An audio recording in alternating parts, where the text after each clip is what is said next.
Assalamu alaikum. My name is Zahid Mahmood. I am your mathematics teacher. Class 10।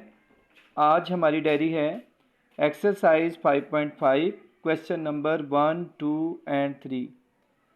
Now we discuss question number 2.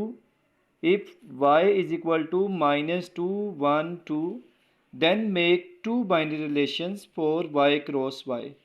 Also find their domain and range. Students देखें, हमें जो relations find करने हैं, to binary relation find करने हैं Y cross Y में। So first of all we find Y cross Y.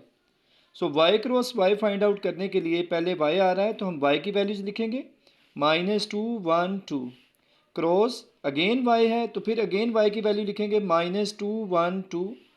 अब बेटा हमने इनका क्रॉस प्रोडक्ट लेना है। यू नो दैट कि हम क्रॉस प्रोडक्ट कैसे लेते हैं, हमने क्लास में डिस्कस किया था।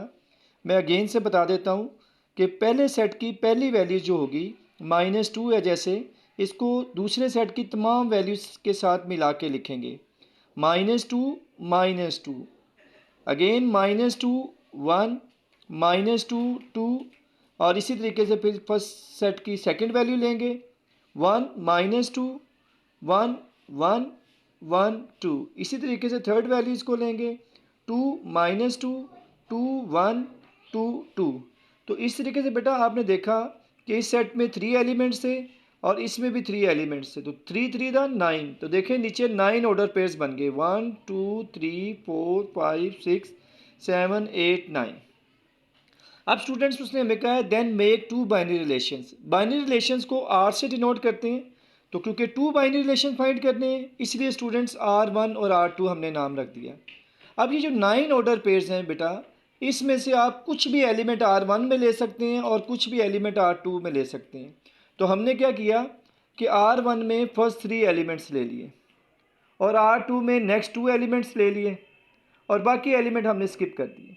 आप अपनी मर्ज़ी से चेंज भी कर सकते हैं, इनमें से आप कोई भी एलिमेंट R1 में और कोई भी एलिमेंट R2 में ले सकते हैं। आगे बेटा उसका सवाल था also find the domain and range. बेटा डोमेन क्या होती है और रेंज क्या होती है, इसके बारे में हम लोग डिस्कस करेंगे इस सवाल में।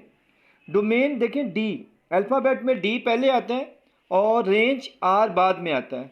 तो डोमेन मीन डी जो पहले आता है, तो इसका मतलब है जो R1 में हमें ऑर्डर पेयर्स दिए गए हैं उनकी जो फर्स्ट वाली वैल्यूज़ है वो क्या होगी डोमेन।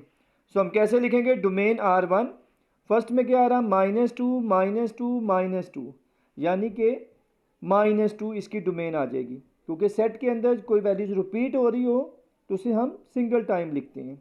इसी तरीके से इसकी रेंज फाइंड करनी है R1 की, तो हमने कहा कि R1 की रेंज क्या है, सेकंड वाले एलिमेंट -2, 1 और 2। इसी तरीके से स्टूडेंट्स हम डोमेन फाइंड करेंगे R2 सेट की, तो इसमें देखें फर्स्ट वाले एलिमेंट क्या है 1, 1, यानी कि 1, और रेंज क्या होगी सेकंड वाले एलिमेंट -2 और 1। तो ये था स्टूडेंट क्वेश्चन नंबर 2, जिसमें हमें सबसे पहले y क्रॉस y फाइंड करना था, उसके बाद टू बाइनरी रिलेशंस बनाने थे और फिर उन बाइनरी रिलेशंस की डोमेन और रेंज फाइंड करनी थी। स्टूडेंट्स आपका घर का काम क्या है, एक्सरसाइज 5.5 क्वेश्चन नंबर 1 और 3 आपने करना है। और क्वेश्चन नंबर 1 और 3 के अंदर स्टूडेंट्स आपने सिर्फ टू बाइनरी रिलेशन तक फाइंड करने हैं। फर्स्ट क्वेश्चन में और थर्ड क्वेश्चन में उसने डोमेन रेंज के बारे में नहीं पूछा, इसलिए सिर्फ आप क्रॉस प्रोडक्ट निकालेंगे और उसके बाद R1 और R2 के बारे में बता देंगे। अल्लाह हाफिज़, बेस्ट ऑफ लक बेटा। इंशाल्लाह कल एक नए लेक्चर के साथ मुलाकात होगी, तब तक के लिए अल्लाह हाफिज़।